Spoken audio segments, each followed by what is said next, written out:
Hi മക്കളെ, നമസ്കാരം. സ്മിത ടീച്ചറാണ്.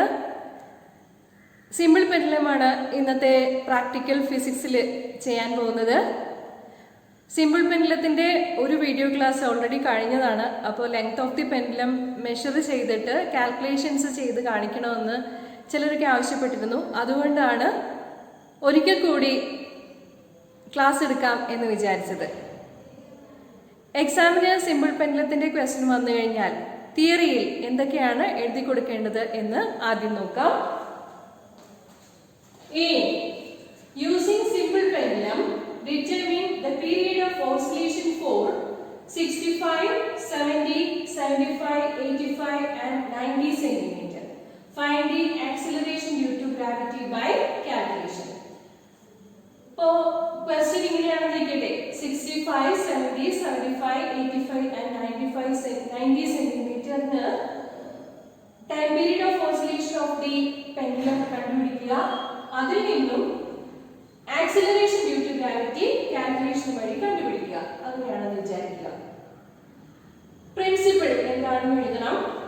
പ്രിൻസിപ്പിൾ എന്നതുകൊണ്ട് ഉദ്ദേശിക്കുന്നത് ഇക്വേഷൻ എഴുതുകയാണ്. സിമ്പിൾ പെൻഡുലത്തിന്റെ തിയറി ഇതാണ്.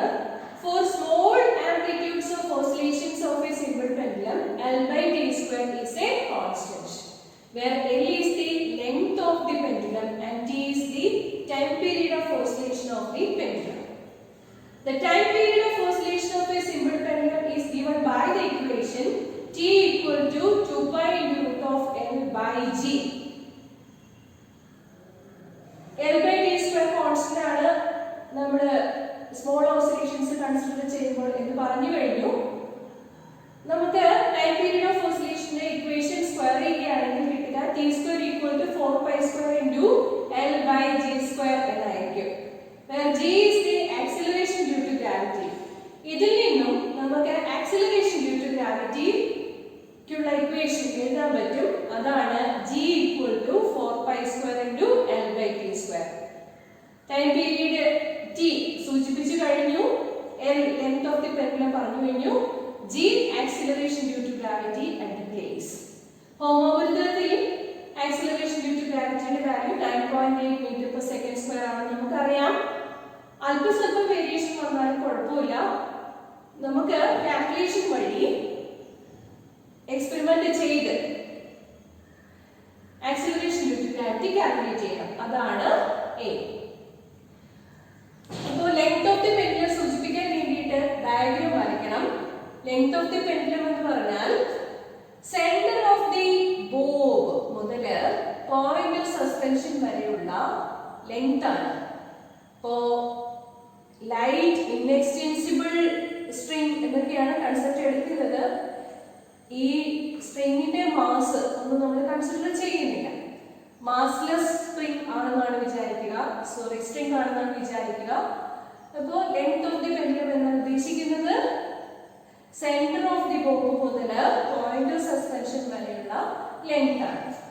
ഓക്കെ, ഇവിടെ ഇപ്പോ ഈ ബോബിന്റെ കേസിലാണെങ്കിൽ length of the pendulum adjust ചെയ്തിരിക്കുന്നത് 60 സെന്റിമീറ്റർ ആണ്. 60 സെന്റിമീറ്റർ എന്ന് പറയുമ്പോൾ ഇവിടെ നമ്മുടെ ബോബിന്റെ ടോപ്പ് മുതൽ ഈ പോയിന്റ് സസ്പെൻഷൻ വരെയുള്ള നീളം 59 സെന്റിമീറ്റർ ആയിട്ട് എടുത്താൽ മതി. ആ കാര്യങ്ങളൊക്കെ വിശദമായിട്ട് തിയറി പറഞ്ഞതിന് ശേഷം പറഞ്ഞു തരാം. ഇനി ടാബുലർ കോളത്തിലേക്ക് കടക്കുന്നു. ടാബുലർ കോളം എഴുതേണ്ടത് ഇങ്ങനെയൊക്കെയാണ്. ഒരു 3-4 കാര്യങ്ങൾ എടുത്താൽ മതിയാകും. എക്സാമ്പിൾ പറയുന്നത് പോലെ ഞാനിപ്പോൾ 4 എഴുതി വെച്ചിട്ടുണ്ട്. അപ്പൊ ലെങ്ത് L ഈക്വൽ ടു ആ വാല്യൂസ് എഴുതുക.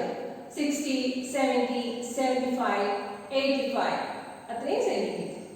ഇനി length from the top of the bob അത് നമ്മൾ മനസ്സിലാക്കാൻ വേണ്ടി എഴുതി വെക്കണം. ടോപ്പ് ഓഫ് ദി ബോബ് മുതലുള്ള ലെങ്ത് എന്ന് പറയുന്നത് radius of the bob 1 centimetre ആണെങ്കിൽ ലെങ്തിൽ നിന്നും 1 സെന്റിമീറ്റർ കുറച്ചിട്ടുള്ള വാല്യൂ ആയിരിക്കും. അങ്ങനെയാണെങ്കിൽ length from the top of the bob equal to 59, 69, 74, 84 ഇങ്ങനെയുള്ള വാല്യൂസ് ആയിരിക്കും. ഇതിന് കറസ്പോണ്ടിങ് ആയിട്ട് 60, 70, 75, 85 സെന്റിമീറ്റർ ലെങ്തിന് കറസ്പോണ്ടിങ് ആയിട്ട്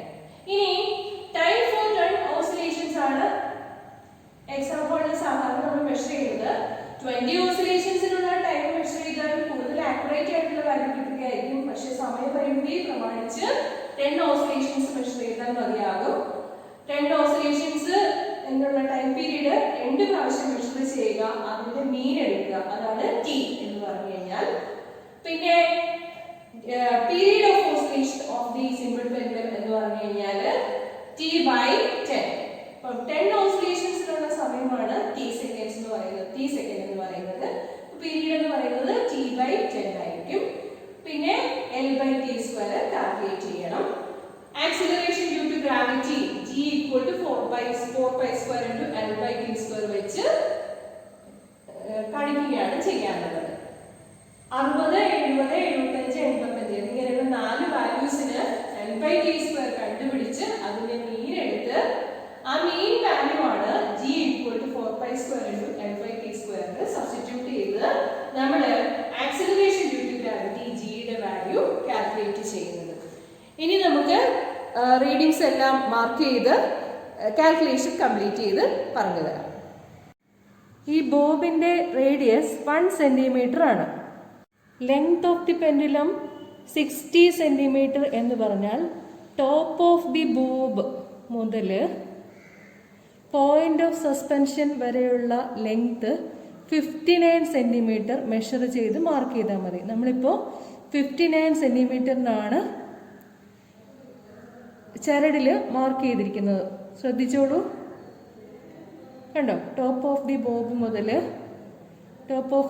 മുതൽ ചരടിൻ്റെ നീളം 59 സെന്റിമീറ്റർ എടുത്തു കഴിഞ്ഞാൽ ലെങ്ത് ഓഫ് ദി പെൻഡുലം എന്ന് പറയുന്നത്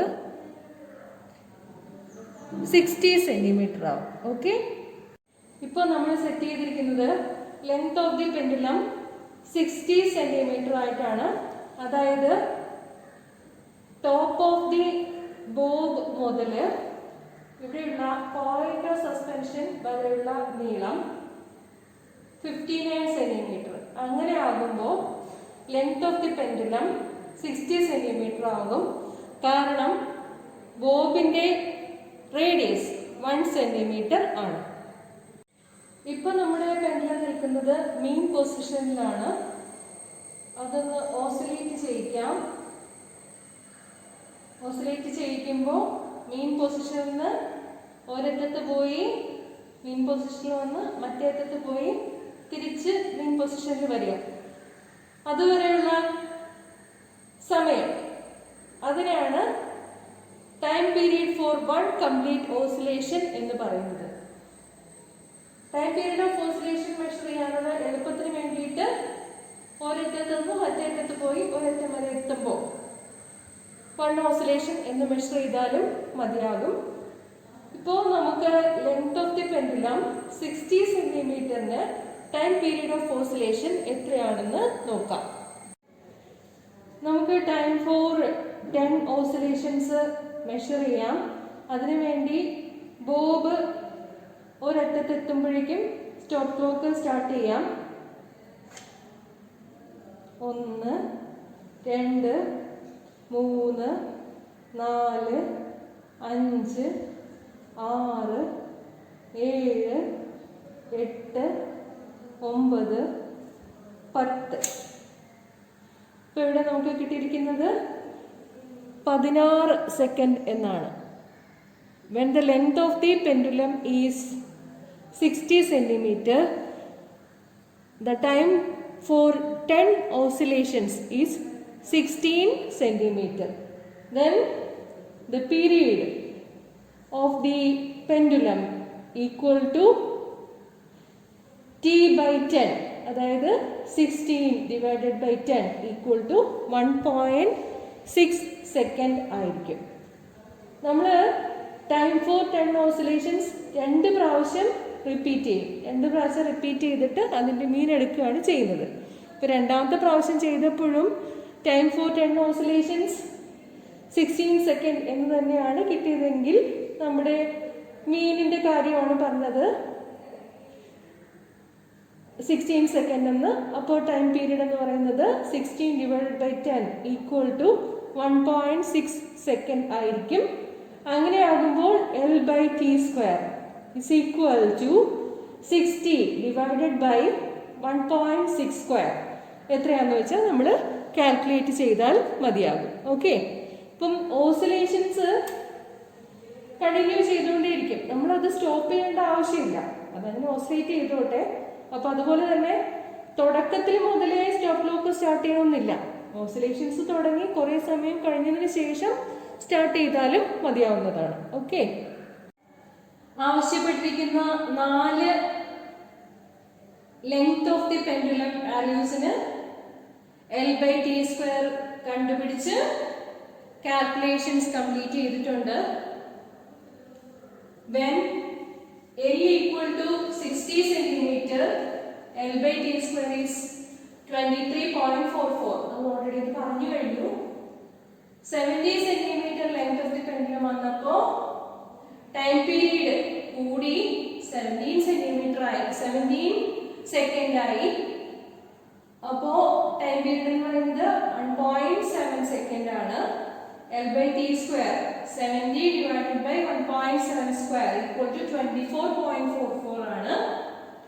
Then when length equal to 75 centimeter, L/T² is 24.5, and finally when length is 85 centimeter, L/T² is 24.5. So mean L/T² എടുക്കാൻ വേണ്ടിയിട്ട് 24.5 plus 24.5 plus 24.22 plus 23.44 divided by 4 എടുത്താൽ മതി. മീൻ വാല്യൂ എടുക്കുക, 4 കൂടെ കൂട്ടിയിട്ട് 4 കൊണ്ട് ഹരിക്കുക. അപ്പൊ നമുക്ക് കിട്ടുക mean L/T² 24.16 centimetre per second square എന്നാണ്. സെന്റിമീറ്റർ പെർ സെക്കൻഡ് സ്ക്വയറിനെ മീറ്റർ പെർ സെക്കൻഡ് സ്ക്വയർ ആക്കി എടുക്കണം. അപ്പോ 100 കൊണ്ട് ഹരിക്കുക, അങ്ങനെയാകുമ്പോൾ കിട്ടുന്നത് mean L/T² 0.2416 metre per second square എന്നാണ്. ഇനി കാൽക്കുലേഷൻ കംപ്ലീറ്റ് ചെയ്യണം. Acceleration due to gravity G equal to 4π² into L/T². അങ്ങനെ ചെയ്യുമ്പോൾ 4 into 3.14² into 0.2416 equal to 9.53 meter per second square എന്ന് കിട്ടും.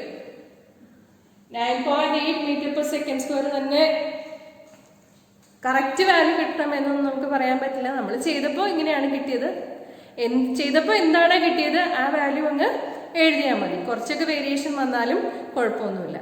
അപ്പോൾ ഇന്നത്തെ ക്ലാസ്സിൽ പറഞ്ഞു തന്ന സിമ്പിൾ പെൻഡുലം എക്സ്പെരിമെന്റ് എല്ലാവർക്കും മനസ്സിലായിട്ടുണ്ടാവും എന്ന് വിചാരിക്കുന്നു. ടാബ്ലർ കോളൊക്കെ ഇതുപോലെ തന്നെ വേണം. ലെങ്ത് ഓഫ് ദി പെൻഡുലത്തിന് ഒരു സിമ്പിൾ ഡയഗ്രാം കാണിച്ചു കൊടുക്കുക, പിന്നെ കാൽക്കുലേഷൻ കംപ്ലീറ്റ് ചെയ്യുക. ഓക്കെ, എല്ലാവർക്കും ഓൾ ദി ബെസ്റ്റ്. അടുത്ത ക്ലാസ്സിൽ വീണ്ടും കാണാം.